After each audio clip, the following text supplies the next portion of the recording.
Good evening. Thank you for coming. There are two bikes. Does that mean they're both mine, or one is for the making of the trial? With just a few stories about it, and it would seem to me that this was the best place to get some questions and try some answers, and I hope not to bore you. My cinematographer, Mr. Gary Graver. All right, real one, take one. Okay? Again? I never did that very well. All right. Okay. Any questions? Yes, sir. How did you decide on the variety of different types of music that you used in the score?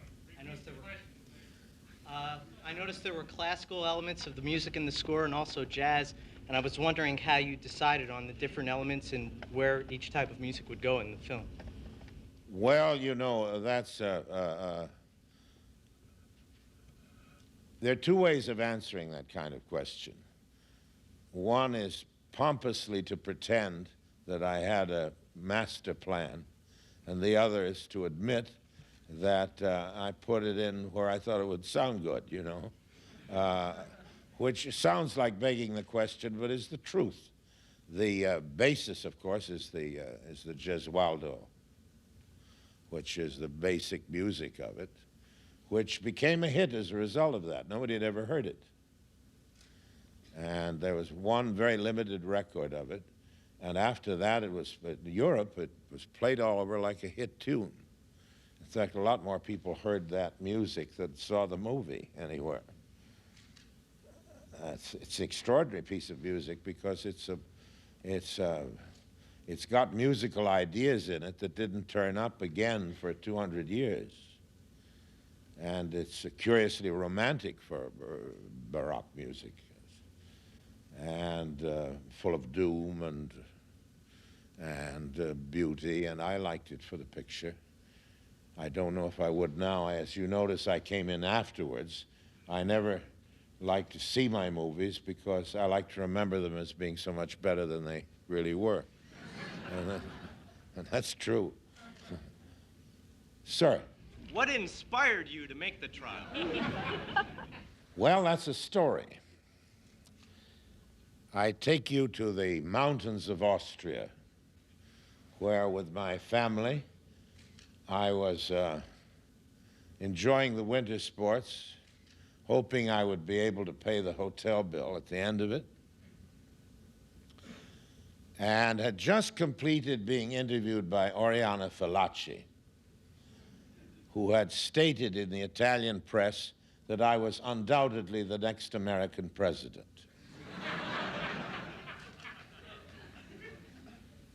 My constituency at the time consisted of my wife and daughter, so I didn't see much future in it for me and the White House, and I was waiting for the phone to ring, which is what all of you will be doing if all of you are rash enough to go into the film business. And a family of people called the Salkins came into my life.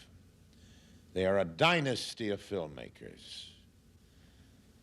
Old man Salkind, who was an adorable little old gentleman who hadn't paid a bill in about 32 years, but loved movies, genuinely loved movies. And his son Alexander came to see me. Now, the old man Salkind has gone to dwell beyond the morning stars, and Alexander is a sort of dean of the Salkind tribe because it's his son who has made the Supermans and the millions and millions and so on that the Salkinds have made. The old man, the adorable old man, had made a famous movie, at least in my youth in the textbooks on movies, it was considered a great movie, which was the Don Quixote of Chaliapin. And he had made the first Garbo movie. And he had a distinguished career. They had then escaped from Europe and become Mexican film producers where they'd made about 40 Mexican pictures, the quality of which I'm not prepared to speak about. They arrived in this little tiny Austrian alpine village in a taxi cab, which they had taken from Innsbruck, and for which they did not have the money to pay. This is really true. And that didn't come out till later. And they said, "We want you to make Taras Bulba." And, well, Taras Bulba is a wonderful story. Gogol is my favorite Russian writer. And I thought, that's absolutely wonderful. These people have come all the way up into the Alps. They're all ready to make Taras Bulba. Splendid. I started to write a script of it. And then I must stop and say that they had to borrow the money to get in the cab back to Innsbruck. But that was supposed to be because of problems with the exchange. They hadn't been able to get Austrian shillings or something. Later, I was to discover that they didn't have any money at all, which I think is admirable. You know, here they were making a trip across Europe, coming to ask me to make a movie for which they didn't have a cent. They didn't even have to eat. And they came back again in another taxi. And they said, "We've just read that Yul Brynner is making Taras Bulba in the Argentine," which indeed he did. I saw a little piece of it for the first time the other night on television. It was pretty bad, but there it was, Taras Bulba. They said, "We can't have two of them." I said, "That's true." They said, "We have here a list of movies we are ready to finance. You pick out the one you like." They didn't say, "What do you want to make?" They said, "Here is our list." And I said, "I couldn't add to this list any?" No, they said, "Here they are." And there were about 82 titles, most of which were impossible, and the most likely of which was the trial. So I said, "We'll do the trial." So we made the trial. And I know that kind of answer is very disappointing, because you want to think of a filmmaker as having studied in his library the work which sings the most perfect song to him, and that I had spent my life wanting to realize Kafka on the screen. I'd never given a thought to it. But it was a book I admired, a writer I admired, and I was a challenge I was very happy to accept. And challenge indeed it was, because we went to Yugoslavia to shoot it, and I designed all the scenery, which was going to be physically a very different movie. The scenery was going to begins coming slightly apart all the time, so that it was sort of flying away into the darkness. It was very elaborate and I think interesting, maybe pretentious visual idea for it. And all of this was to have been built by the Yugoslavs. And we did those Yugoslav scenes, which did not require sets. We needed an enormous building where we could do that office scene where all the people are typing, you know? And they did indeed get from Olivetti 10,000 typewriters and 10,000 desks and all that, and we shot that. And then the Yugoslavs did a trick which they sometimes do. I don't mean the Yugoslavs as a race, I mean the Yugoslavs as producers. Because like all people who have lived under occupation for a long time, the Irish, for instance, and particularly, the Yugoslavs had lived for 400 years under the Turks. And we must understand that all people who are occupied for a long time learn as an act of honor to steal from strangers. Quite seriously. In other words, they won't steal from each other, but it's a stranger comes with a lot of money from Hollywood or whatever it is. Steal if you can. And in the case of the trial, they did what they did to hundreds of Italian co-producers. They got us right up to the day when we were going to be in the studio, which we never got to see for some mysterious reason. It was always a breakdown of a car or so. We never got to look at it. Finally, they came to that day and they said, we made a miscalculation in the money and we need another $300,000. Well, the Salkins didn't have the money to pay our hotel bill in Zagreb, much less for these sets, which had not even begun to be built. And the Yugoslavs believed that they had us by the well-known situation, as indeed they'd done with many co-productions and so on. And I said to Old Man Salkin, get a train, the night train, tickets on the night train. Don't say anything. We're all leaving town. So we all left town, to the astonishment of the Yugoslavs, who had expected that they'd be able to get the other half of the picture and own it in order to provide the sets. So we arrived back in Paris. There were no sets, there was no money. I should explain that in my reading of the book, and of course everybody reads the book as a different book, and my reading is probably more wrong than a lot of people's, I see the monstrous bureaucracy, which is the villain of the piece, as not only Kafka's clairvoyant view of the future, but his racial and cultural background of being occupied by the Austro-Hungarian Empire. And I see a curious combination of the book of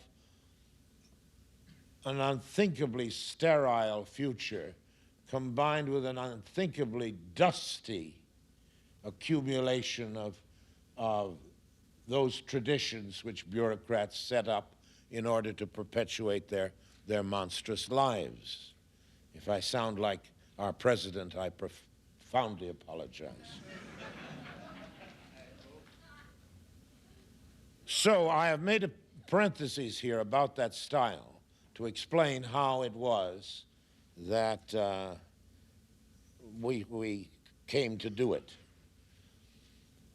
We came to do it because I picked it out of a list, and we shot most of it in Paris because I wanted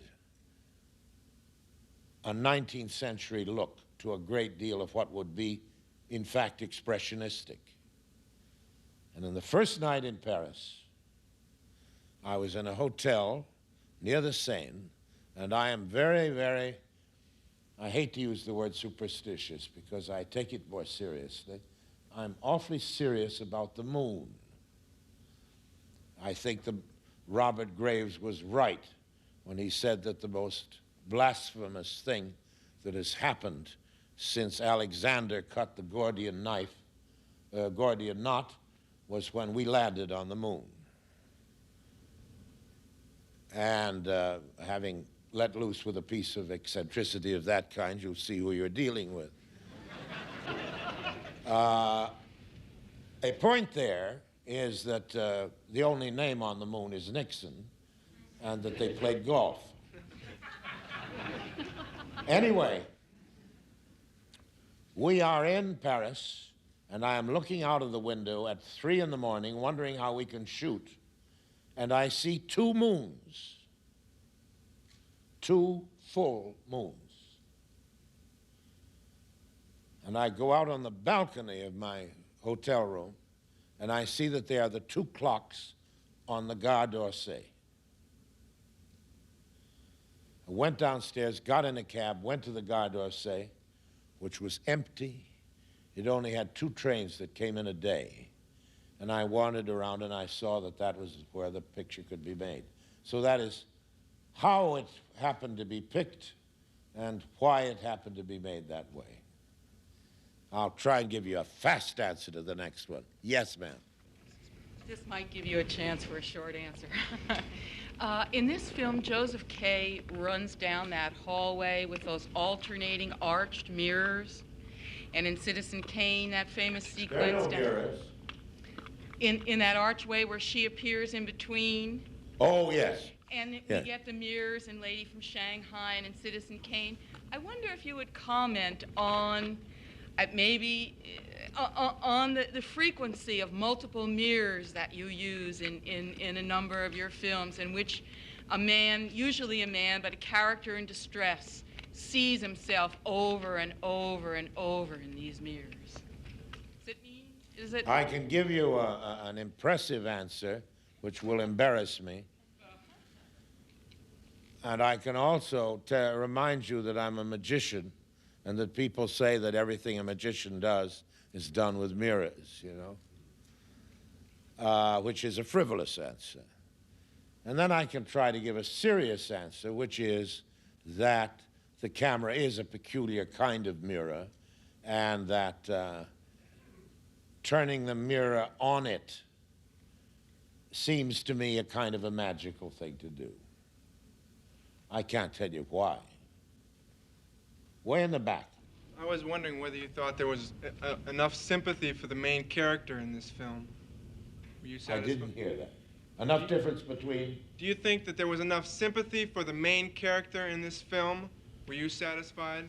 No, that's an interesting question, and I'm glad you asked me that. A strange thing happened with that movie. It got wonderful press all over the world, even in America, even in Time and Newsweek and everything, wonderful press. And Perkins got very bad press all over the world. And the entire blame for that is mine, because he is a superlative actor. And he played the character that I saw as Kay, and paid the price because nobody else sees it my way. I find in the book repeated indications that Kay is a pusher on his way up the bureaucracy, not Mr. Zero in the adding machine, not little Mr. Nobody, not the poor little faceless accountant, but a young man very anxious to get ahead in this awful world and doing his best to do that, and therefore in a state of real neuroses, because he is both terrified of and anxious to conquer the same thing. I recognize that I did Tony, who is one of the best actors we have, a great disservice, because he deserved to have made a tremendous success, and if he didn't with the critics, the blame is 100% with me. Yes, sir. In the filming of Othello, you said you believed in the existence of evil. And in this film, the evil seems to come from within man, from his people, from his buildings, from his laws. They seem to control this man of society's life and destiny. Are you saying then that evil comes from within man and not from outside, from nature? Wow. Wow. I do indeed believe in the existence of evil. And to that extent, I'm at odds with most of the people, especially of my generation. I think evil is a force so great that it is beyond me to decide whether it is generated entirely within man or whether it is a condition, a contagion, as well as something that we generate within ourselves. The power of it is so great that it humbles me. The metaphysics are beyond me on that. I'd like to sit at a coffee table and argue it, but I wouldn't like to be on a distinguished dais of this kind in a great university saying something for quotation on such a majestic theme. You made a new order of the chapters, the way they were originally published. Did you do this for any particular reason? You have to repeat. Did I made a new order with the story? Yes, the way it was originally published. Can you pick this cable up and bring it around the corner, please? I'm so sorry. You know, I'm a little deaf, and and I have a mic and you don't. My English is very bad. Your English is very good. That's nothing to do with that. I really am a little deaf. And Did you reorder the chapters in the story for any particular reason? reorder the what in the story? The chapters. The pattern. Everybody knows what's happening. Did I reorder the chapters? In other words, did I change the plot line? The narrative line, of course. Of course. Every film is an original work. A film should never be an illustration of a book or of a play. It should be itself. And it cannot be itself unless its creator, a word for which I apologize because I hear the word creator and creativity much too much nowadays. But the maker, the picture maker, is after all engaged in an art form which is entirely different from literature and the theater. And he has not only the perfect right, but the obligation to turn the work into something a little different than the author intended, not to perfectly realize it. If he perfectly realizes it, we might just as well have lantern slides and somebody with a lovely voice reading the book.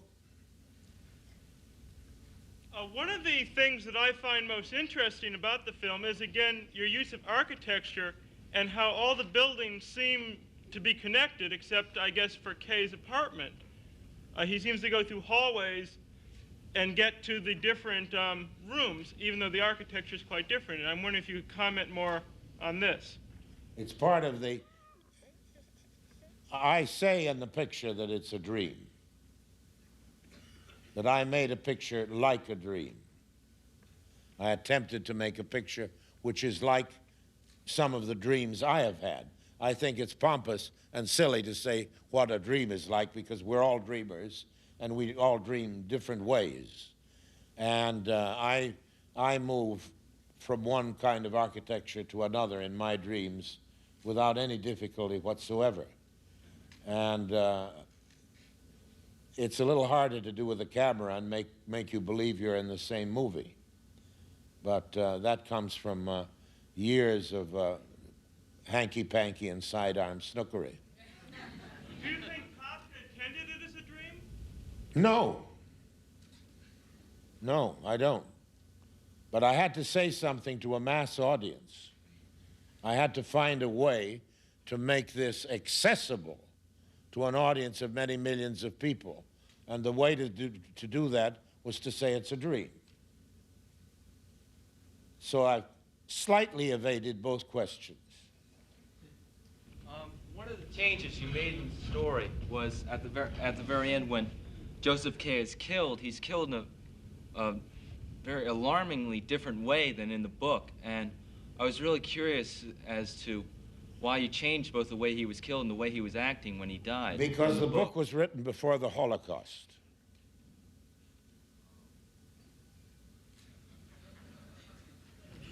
And I couldn't bear the defeat of Kay in the book after the Holocaust. I'm not Jewish, but we are all Jewish since the Holocaust. And I couldn't bear for him to submit to death, as he does in Kafka, masochistically submit to death. It stank of the old Prague ghetto to me. And I had to let him shout out defiance until he was blown up. There's also an embarrassing thing in the picture, which is the mushroom-shaped cloud. Well, it turns out that any big explosion you could make ends up in the shape of a mushroom.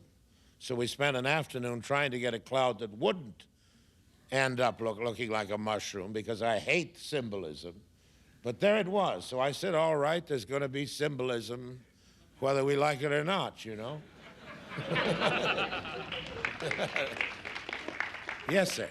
This film, the computer is portrayed as sort of a dumb adding machine. The people manipulating it are the ones evil. Is that your belief about the computer, that it's merely a big adding machine and that it's not intrinsically evil itself?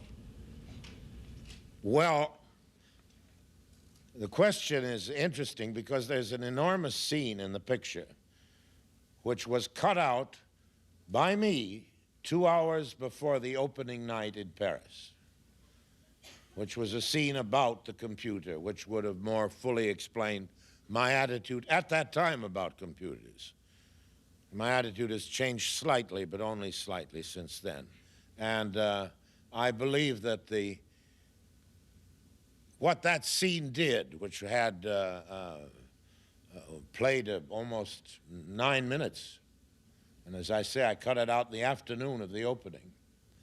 What that scene did was to show man's slavish relationship to something which is really only his tool. That was a splendid thing to say, but it turned out to be rather a drag in the picture, so I took it out.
Why is the condemned man attractive? After 19 years, do you have anything to add to that? Why is the Condemned man attractive? Or attractive? you comment in the film about, the women find him attractive, and then your character says that people seem drawn to him and he's fascinating. Yeah, well, my character is, you don't believe a word I say, do you, in the movie? You're not supposed to.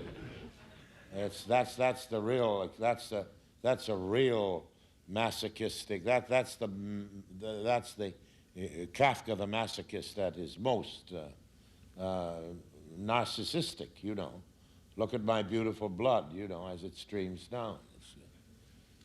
But of course, nothing the advocate says is meant to be true. What is the reason that you like to dub the voices of minor characters in your films, and which characters did you dub in the trial? I don't like to dub the minor characters, but by the time we get to dubbing, there usually isn't any more money, particularly if you're working with the Salkins at that period. And as in the case of Othello, where I played practically the whole my supporting cast, it was economic, because you don't get a good actor for free to go into a dark room and spend all day trying to lip sync, you know. It's a thankless job. Yeah. Why did you choose for yourself the role of the advocate and not one of the accused? Well, I thought that I didn't want to play the advocate. I didn't want to be in it. And you would be astonished at the different people I offered it to, including Gleason. I did. I played the advocate because there was no other actor of my caliber that I could afford.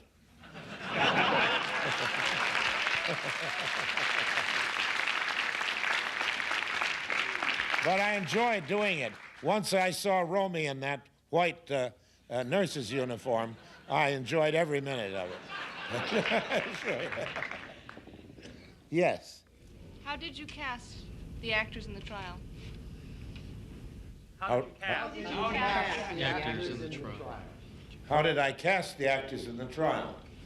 The same as I cast in any movie, but I don't want my answer to sound condescending by picking the people that seem to be best adapted for it.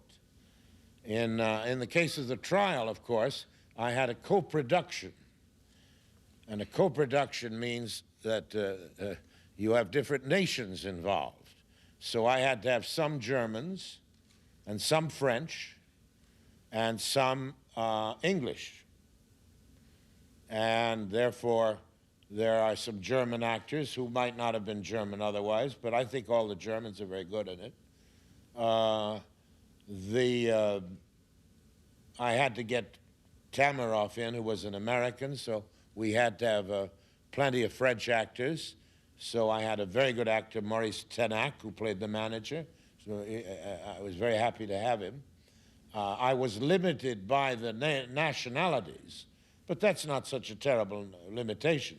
The world is full of wonderful actors who luckily speak our language, although they are getting fewer and fewer, because after the war, every young actor quickly learned English, thinking that was the only way to get ahead. And nowadays, actors of your age do not speak English in all the countries in the world. Very few bother to.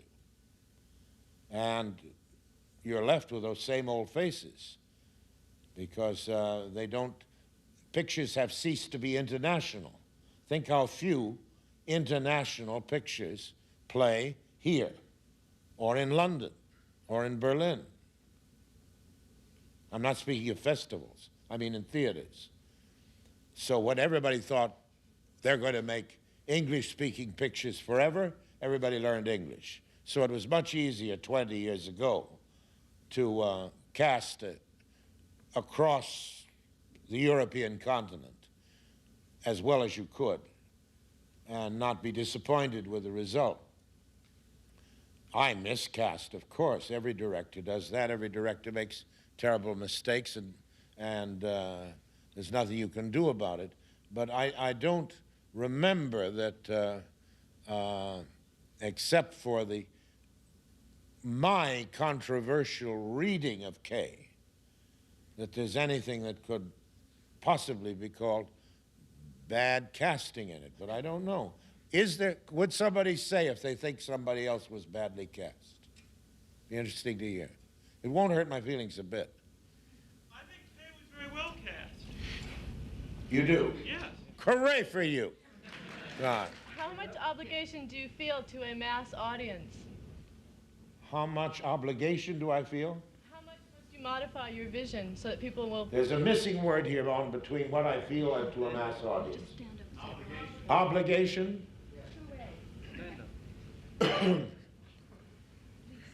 I would love to have a mass audience. You're looking at a man who's been searching for a mass audience.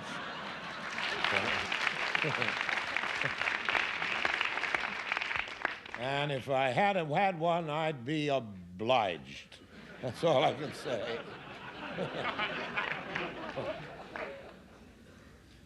Here comes a man who looks like he's about to shoot me. All right? Talking about money, do you think if you'd had a great deal of it, it would have made your films better? or did your poverty help your creativity in any way? Did my poverty help my creativity? No.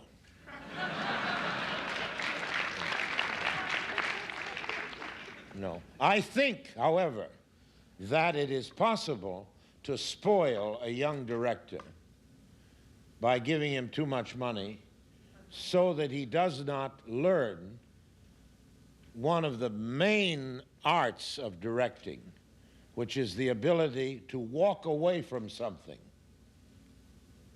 when it is not perfect.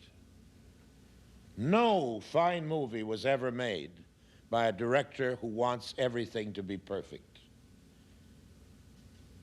Any more than, because every bad painting has every leaf in the tree, and every great painting makes you see a tree.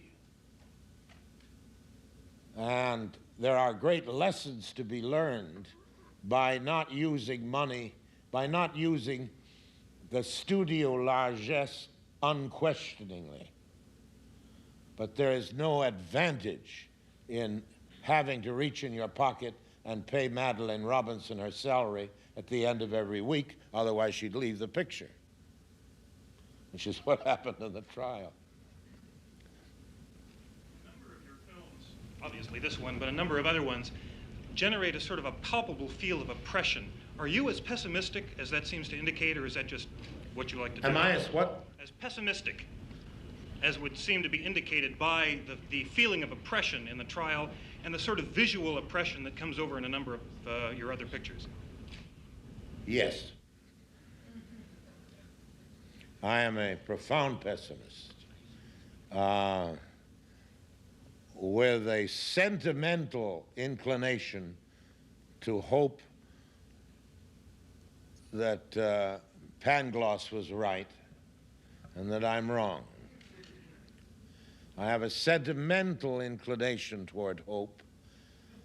I believe in bravery, and worship it. To me, it's one of the greatest virtues there are. And the fact that I'm a pessimist is part of what gives bravery such an importance to me. Don't call me a macho. That's not what I'm talking about. Yes. Every time I see this film, I'm so struck by the brilliant use of space in so many of the environments. And yet in the Kafka story, all the spaces seem very cramped. I wondered if you would talk about what led you to change the conception of space. Was it the different medium or your own vision or anything else? I mean, in terms of moving it away from the kind of space that was in the novel and the kind of space that you have in the film? That's a better question than I have an answer for. Honestly, it is. I don't know. I would want to think about it. I think my answer would be frivolous, and I'd like to think about it. It's a worrisome question. I don't know. I thought that I was being faithful to my reading of the book. And I know that nobody agrees with me, including those people who like the picture as well as those who dislike it. But I did not consciously change what I thought was its essential meaning.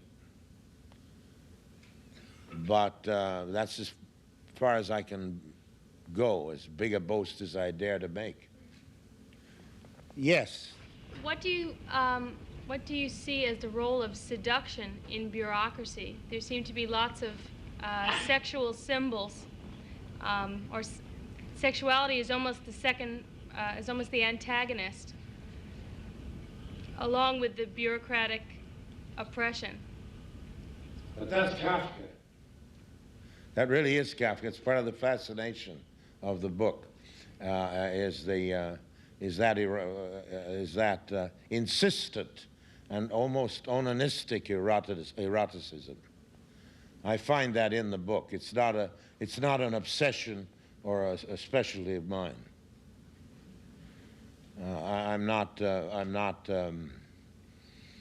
I would be happy to make a movie in which I would be happy to have 40 years of movie making ahead of me in which it would never be necessary for me to ask the leading man to take his pants off, you know. But the eroticism in Kafka is inevitable. It's there. And it's very strong, I think. Yes. It is my turn. You have been quoted as in an interview that was taken before the trial was filmed that you did not think that you would be the man to film the trial. Tonight you have said that you took the trial on practically because it was the least intolerable prospect offered to you. Not least tolerable. Least intolerable. Least intolerable, no.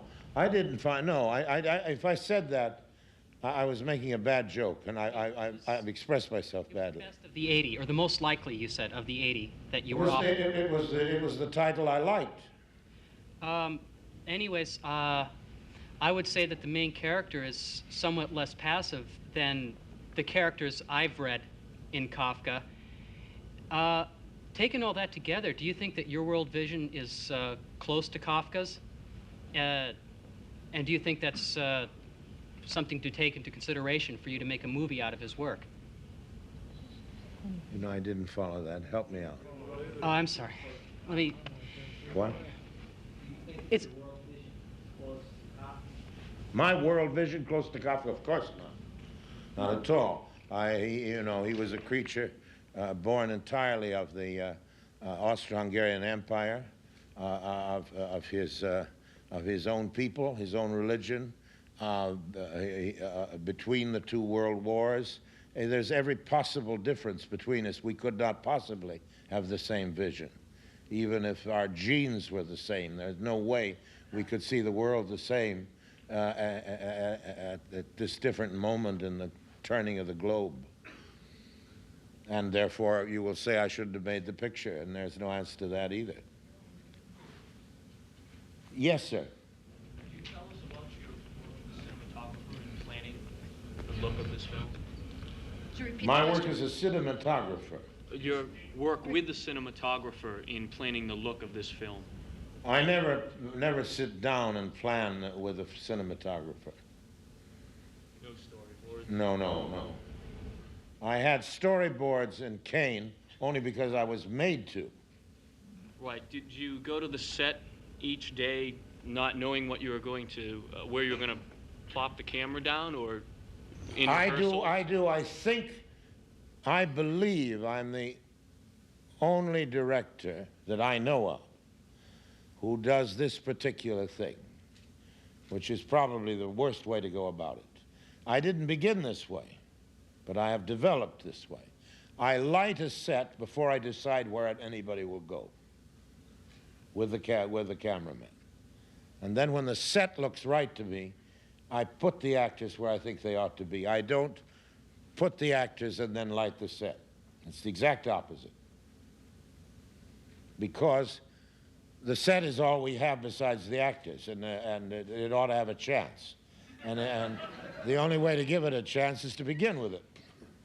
That's my theory anyway.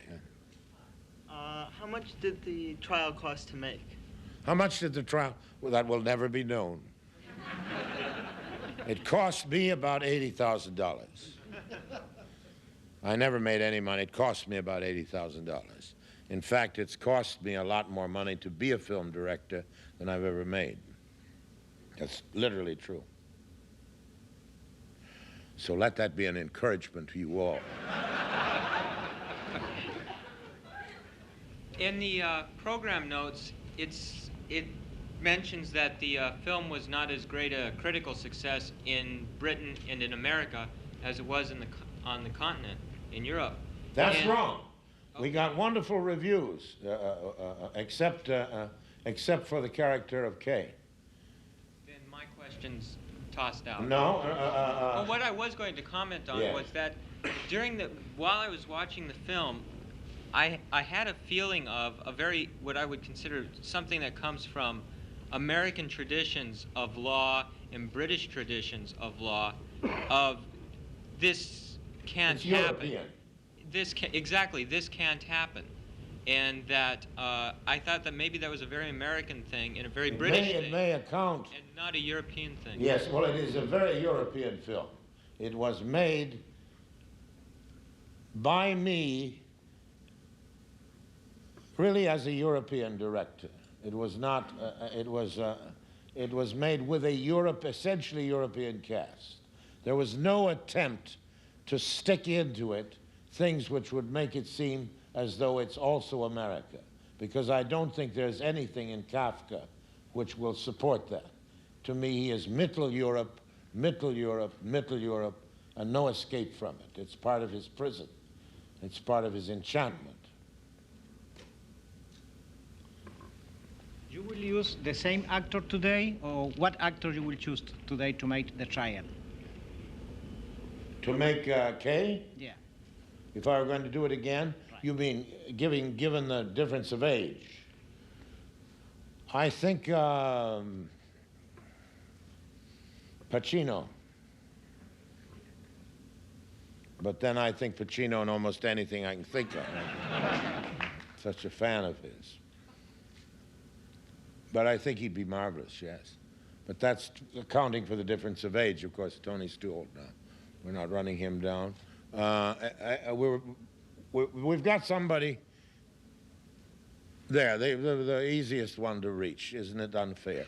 All right. With all the escapist movies that have come out in the last few years, is there some topic that you would like to make into a movie that to retaliate against all of this BS? To retaliate against escapist movies? I love escapist movies.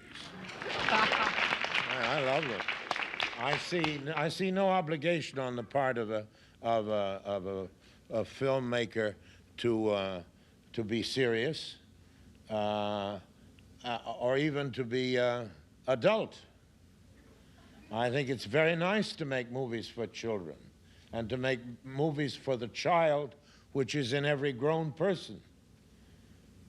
My difficulty with science fiction movies, I used to write it for my living when there was a thing called the pulps, which only the most elderly of you will even recognize as a word.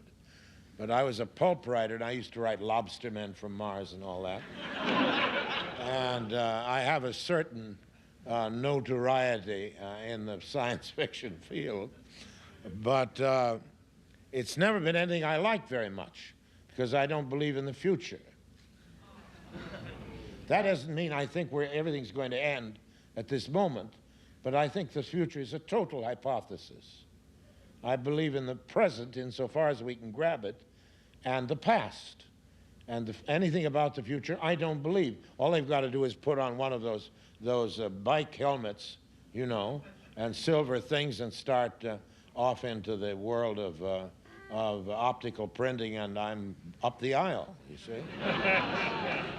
And not because they're bad movies, but because I don't respond. I didn't like Westerns until I was about 50 years old.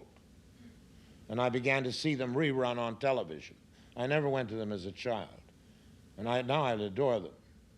And I might learn to like, you know, Zing Zing and Up in Outer Space.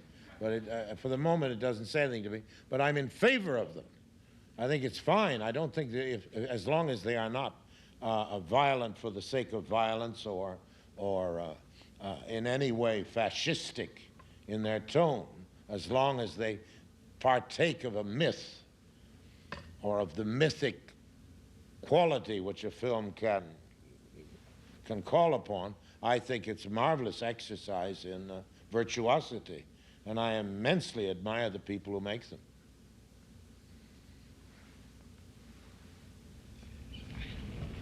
Are there any childlike aspects to the trial, and if you made it again, would you insert any?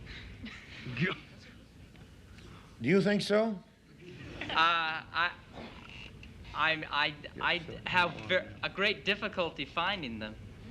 Yes, I don't think there are, but there must be, because nobody is completely grown up, and no work of art. God, what a terrible thing have I said. No movie. No. no movie is made by a complete adult, you know. First of all, I don't know any complete adults in civilian life, so how could they have infiltrated movies, you know? It's unthinkable, seems to me. Yes, sir. In regard to that gentleman's last comment, I did find a lot of childlike aspects in it, especially in relation to certain kinds of fairy stories. In the trial. In the trial, especially Alice in Wonderland and The Wizard of Oz, and your big scene when you're booming to Akim Tamaroff. I was wondering if you were thinking of that to some degree. Yes, they are. Perhaps they're childlike. Perhaps that's the right word for them. I thought of them as simple-minded, and I thought of them as being related to Grimm, you know, and that, of course, takes us to childhood. But you know, the great fairy tales, which were invented by people living in forests before the electric light, still live on. And our reactions to certain kinds of horror and delight, and even to cruelty, which is in this picture you've seen, is, I suppose, childlike. Yes. But I hadn't thought of it. You're teaching me things I didn't know. Yes. Having seen Citizen Kane and The Trial, it seems that both films seem to adopt a sort of Brechtian view of man and society, or man versus man. And I was very curious, had you ever thought of doing a Brecht piece, or did that ever come into your work? Dick Wilson here, who was my partner for a long time, was sitting in the front here, and I were going to do the first production of Galileo. And I worked with Brecht and Lawton on it. And that's as far as I'm prepared to go on the subject of what is Brechtian and not, because I admired him enormously and thought that he was two people. One, a Jesuit-trained literature, man who wanted all of his works published in the best leather and kept forever, and a dogmatist. And all of that was very superficial. He was essentially a very astute theater man, and his theory was mostly self-defense. Sex, sex, sex. Right. I was wondering what you did to affect really the dizziness of Kay in that movie, because I felt very closed in when he was getting dizzy inside that courtroom and when he was trying to escape. You felt very closed in when I was dizzy and trying to get out of the courtroom. Yes, that was the idea. I'm just wondering how you did that. Sorry if you hadn't. No, what did you do? Oh, how I did it. The mastery of the cinema. I'll tell you how we did it. We put entirely too many people in the room that there was, you see. We made claustrophobia by overcrowding.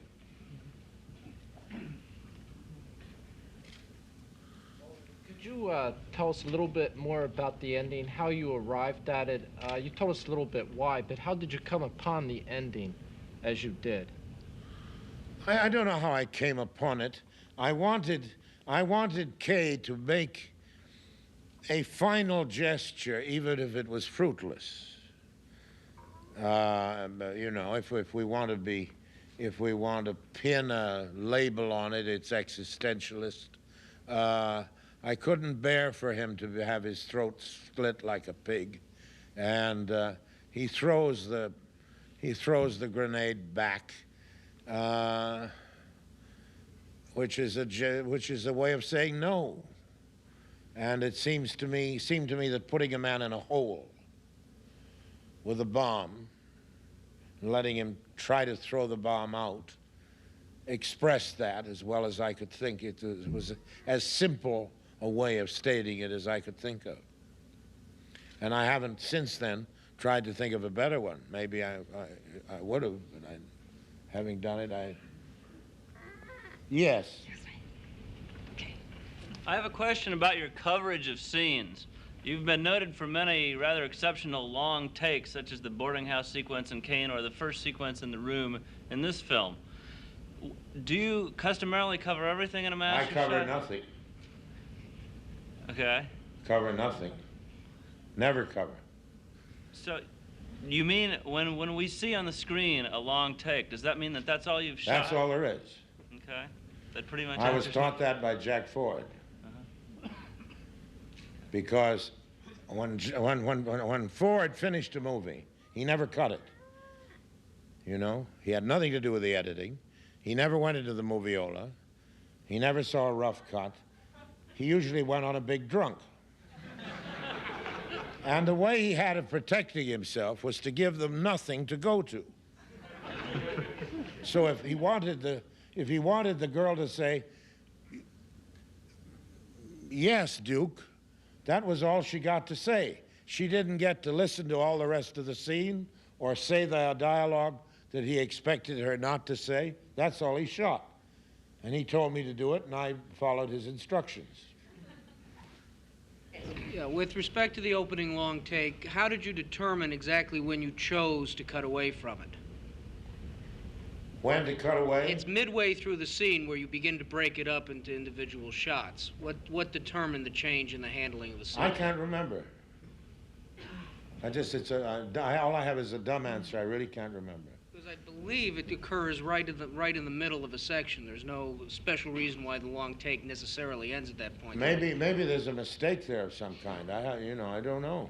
It seemed to me that we cut only when we went into the other room with a woman. That was the intention. No, or what? I don't know this. I really don't know when we cut. Short ends of film, maybe. Yeah, that may have been that short end of the film. Yes. As long as we're still talking about,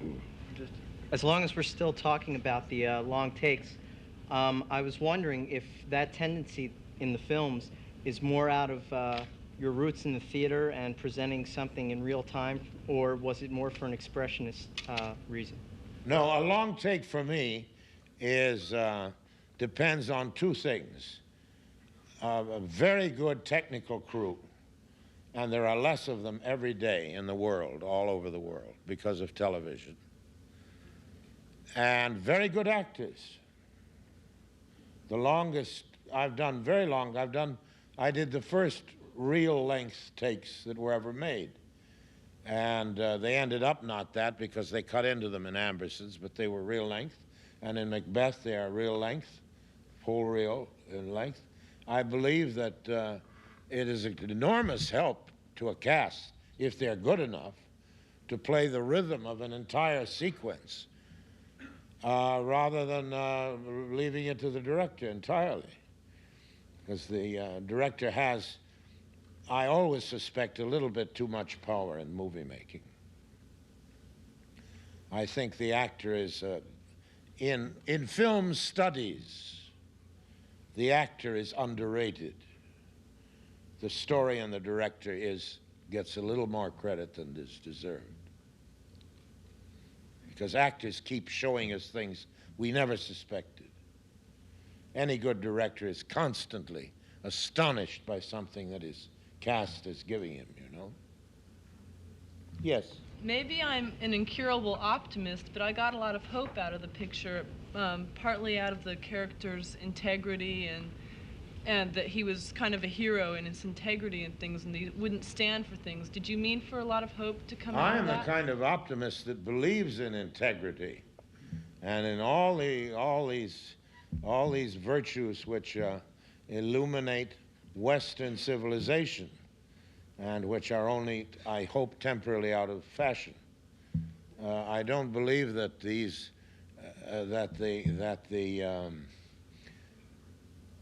physical outlook of mankind changes virtue. It only obliges us to behave better. All of that's awfully solemn. Let's Could we do this first here and then go back there? look at her. She's way down there. Maybe we could pass the mic. How about trying to shout it? I'll repeat it. Yes, I was noticing the continuity between the trial and a lot of your films dating back to Citizen Kane, as your view seems to be opposed to some of the best interests of the corporate elite, of which you speak directly about in the trial. And I was wondering if you thought your personal financial position as a film director is directly related to the fact that a lot of your views in your films throughout these ages have not exactly expressed their interests.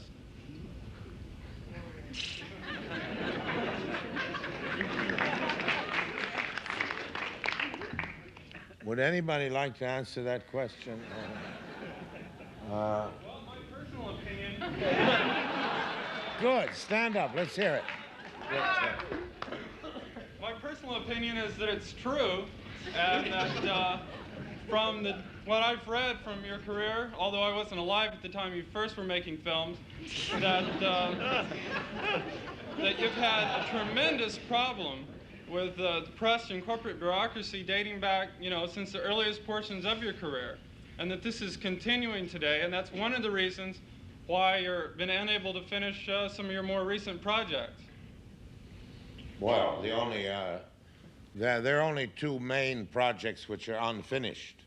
One is The Other Side of the Wind, and when I tell you that my partner in that project is the brother-in-law of the late Shah of Iran, you will understand why we are having a little legal difficulty. The other unfinished film is Don Quixote, which was a private exercise of mine. And it will be finished as an author will finish it at my own good time, when I feel like it. It is not unfinished because of financial reasons. And when it is released, its title is going to be, When Are You Going to Finish Don Quixote?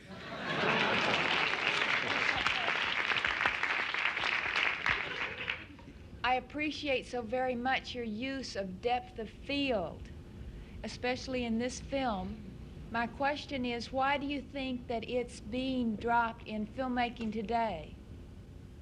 You never get the same depth of field in color as you do in black and white. And secondly, a lot of the depth of field in Kane was fake. It was split screen. People, we said we'd invented a new lens. That was just publicity. No truth in it at all. What was it called, Dick? We had some great word for it. I've forgotten. And it was a fake. Whenever the shot became impossible, we did the old split screen. That's it. That's it. That's the word. Are you using that process in the films that you're working on now? I expect to use it I'm about to make two movies.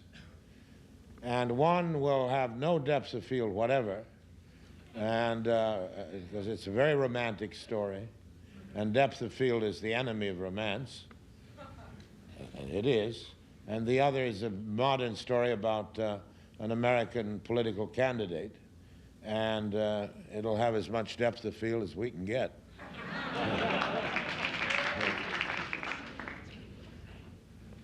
Somebody that hasn't, who's nearest the mic? Or, doesn't seem a fair way to go about it. But anybody who looks for justice in this world. Yes? Got somebody? Yes. Your implication or your statement that this film is a dream, as you express it, seems to say that the conflict within the film is within the main character's mind. Would you care to define the conflict within his mind? You know, you're all above my head. Do you mean? Well, if this film's a dream, yeah, obviously it'd be the main character's dream. If you no, say, it's my dream. Okay, well, if it's your dream, then the conflict is within your mind. What is the mental conflict in the film? It's not just this one man against society. It's obviously something that's going on. I dreamt about him. Okay. I dreamt about him. And it's not a conflict with society, it's a failure to flourish and flower in society. He's not really in conflict with society. The man is basically a conformist. He's not in conflict with society. But you see that society is killing him, even though he's not fighting it. He doesn't put up much of a fight. Yes, in the back, way in the back, blue shirt. Wait for the mic. Thank you.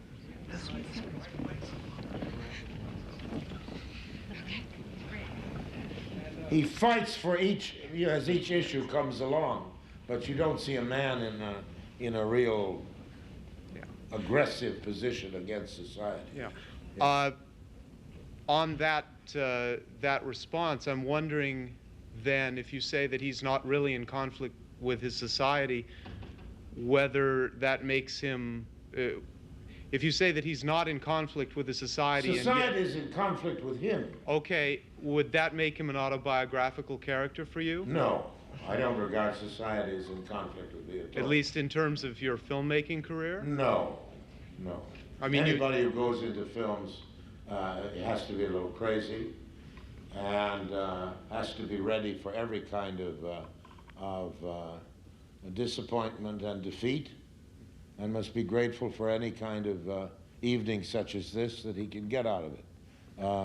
It is it's mathematically almost an impossible medium to succeed in on any sort of important level, and to have achieved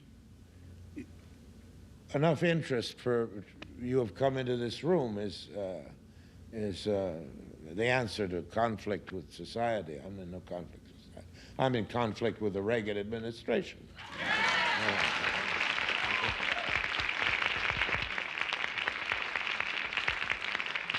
And that sure in hell isn't society. Yes, ma'am, or sir, or what? Who's got a microphone near you? Who's near a microphone? There. Yes. I was wondering why in the prologue to the film.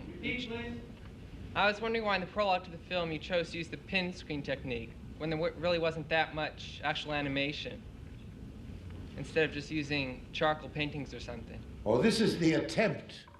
This is the attempt to destroy him, to destroy his faith, to destroy his character. That fairy story is part of the plot against him. We are all told fairy stories. Some of those fairy stories are in TV commercials. Some of them are in presidential addresses. Some of them are in editorials. Some of them are in skywriting. And that prologue, which, by the way, was made by a couple of wonderful mad Russians living in Paris, and they make their pictures by putting pins into blocks of wood, little needles.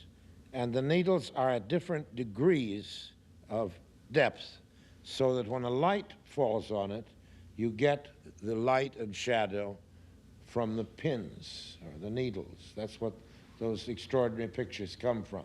And I thought they gave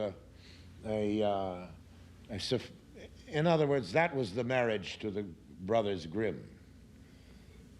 And we repeat the story when I attempt again to corrupt him. I'm his chief corrupter. I'm the devil. If the fable is a lie, and what Hassler says are also lies, why do you tell the story at the beginning of the movie in character as yourself? Because the film is contained, the life of this man is contained within a lie. We do not have the kind of novel in which a character leaves a real or benign world and enters a world of nightmare. He was born into it, conceived in the womb of horror. That's why I begin with it. In other words, he can't escape because that's where he was born, any more than a baby in Bangladesh can escape dying of starvation. I don't know if this is a meaningful point, but when you were speaking at the beginning of the picture, you are not in character as Hassler. You are playing the voice of Orson Welles, as you were playing at the end of the picture. Now, that's the magician. I'm tricking the audience into believing that that's a point of view, so that in a certain atmosphere, because that kind of trickery is legitimate, I think, I want the audience to feel the doom into which Kay is born, and to believe that it is there. It's the voice of the devil. But it's not my voice. It's not my dream. Yes? You've made today continuous references to Spain. When you talked about bravery, when you talked about Don Quixote, when you talked about your project as talking of Spain, I think I once read that you wanted to become even a bullfighter. I didn't want to. I was one. El Americano. Hard to believe. I did it by buying the bulls. What I wanted to know is, what does Spain culturally represent for you? Since you seem to have great so much deal. love for it. Anybody of my generation, Spain means enormous things you cannot possibly appreciate, because the Spanish Civil War was the central tragedy of anybody's life who is my age.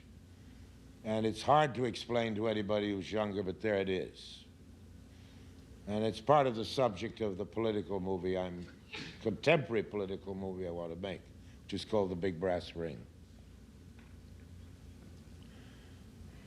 So, are you just as politically engaged and politically minded now as you were in the 30s and 40s? Because at the time you wrote a lot about politics. yes, I'm not as politically engaged for two reasons. I'm as politically minded. I'm more interested in politics than in anything in the world, much more interested in politics than I am in movies or art or anything. The truth is that every work of art is a political statement. When you deliberately make it, the audience is going to get dizzy. When you deliberately make it, you usually fall into the trap of rhetoric and the trap of speaking to a convinced audience rather than convincing an audience. I don't believe, I think some movies and some books and, God, some paintings have changed the face of the world. But I don't think it is the duty of every artist to change the face of the world. He is doing it by being an artist. That just automatically goes with it. And he may be doing harm when he doesn't mean to. But, oh, God, deliver us from the people who tell us what is right and what is wrong, what is moral and what is immoral. From a political point of view, it's just as inexcusable as from a sexual point of view, seems to me. Of course we hate the real vices of the world. Of course we hate racism and we hate oppression, all of that kind of thing. It goes without saying. If you didn't agree with that, you wouldn't be here. You wouldn't have sat through the trial. We wouldn't be getting along well together. I'm talking about that majority of people who can read a book and talk about something, who are in general agreement about what you have to call the basics, rather than dogmas. Yeah. I was wondering what scene in the trial that you felt... What did you say? That's so cruel. It's just like a scene in the trial. Repeat, you know. Again? In reviewing your prints now, years later, I wondered if you could give us some hint as to what you thought you would change in the trial, what scene that you feel the worst about that makes you cringe the most, and how you would change that to make it a better scene. I would be able to answer that question if I'd ever seen the trial since I made it. But I never see my movies after I make them. You don't have any regrets about the trial at all, then? As if... That's why I don't go to see it.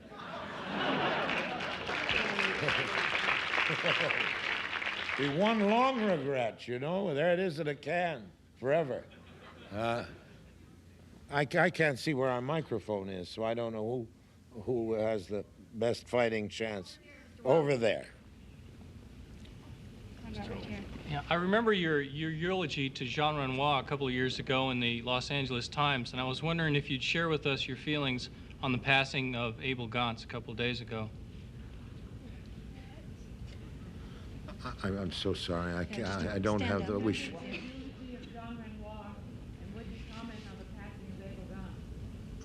Of Abel Gance.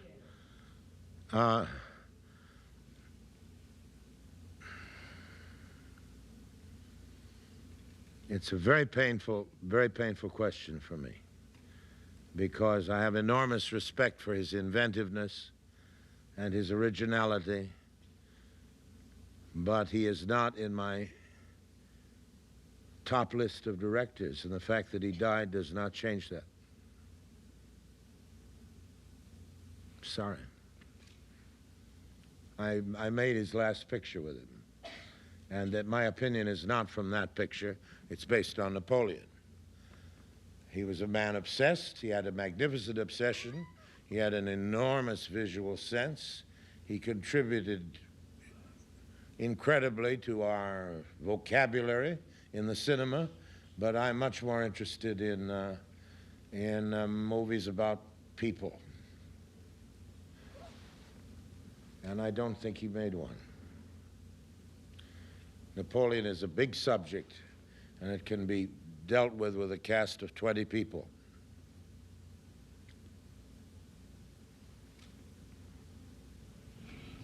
Excuse me. Sir. Excuse me. Where is this person?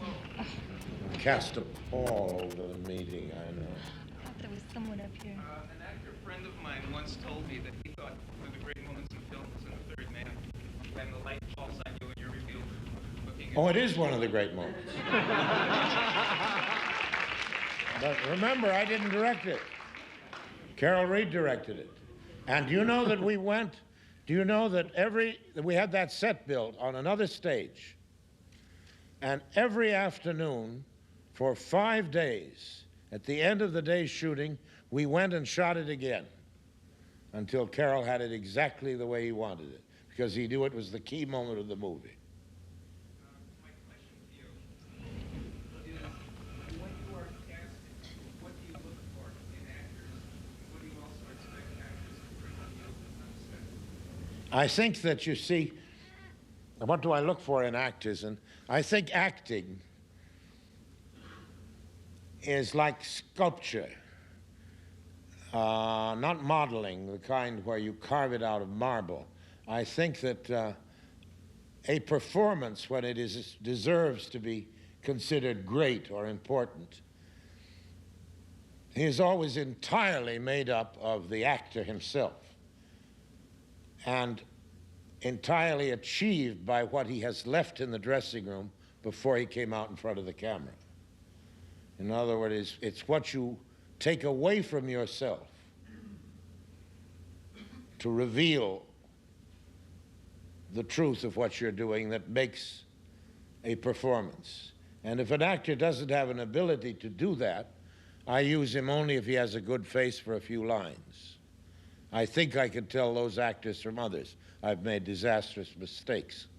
But I think essentially, there is no such thing as becoming another character by putting on a lot of makeup. You may need to put the makeup, but what you're really doing is undressing yourself and even tearing yourself apart and presenting to the public that part of you which corresponds to what you were playing.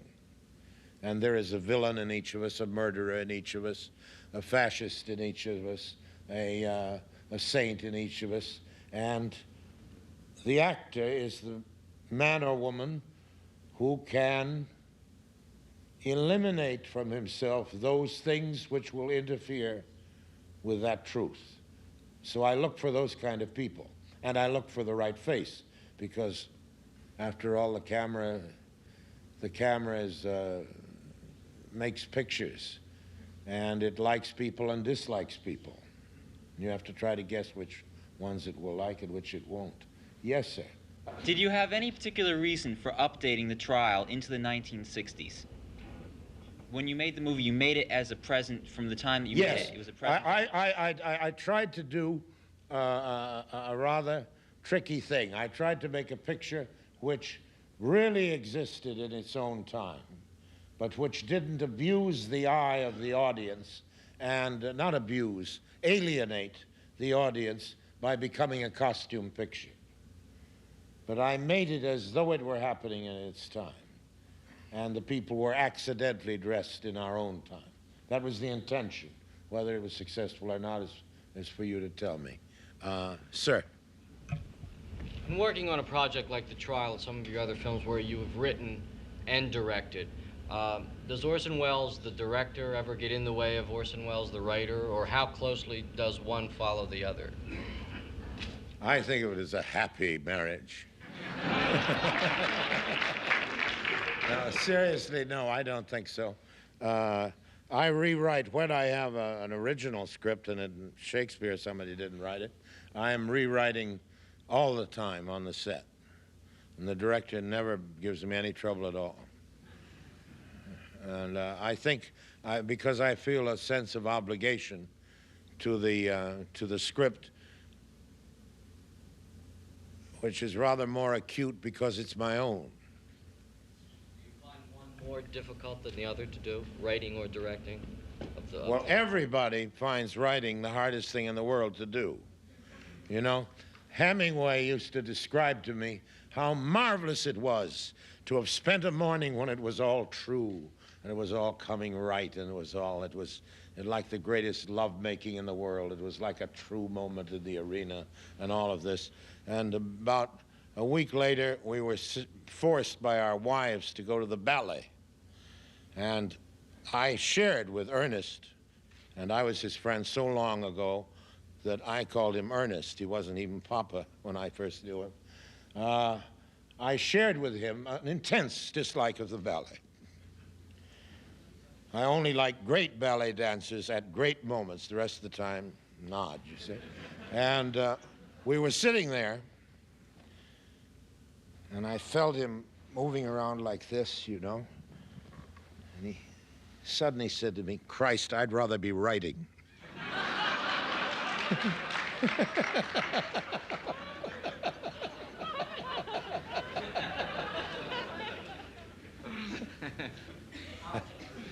Good, that's it. Good night, and thank you very much, everybody.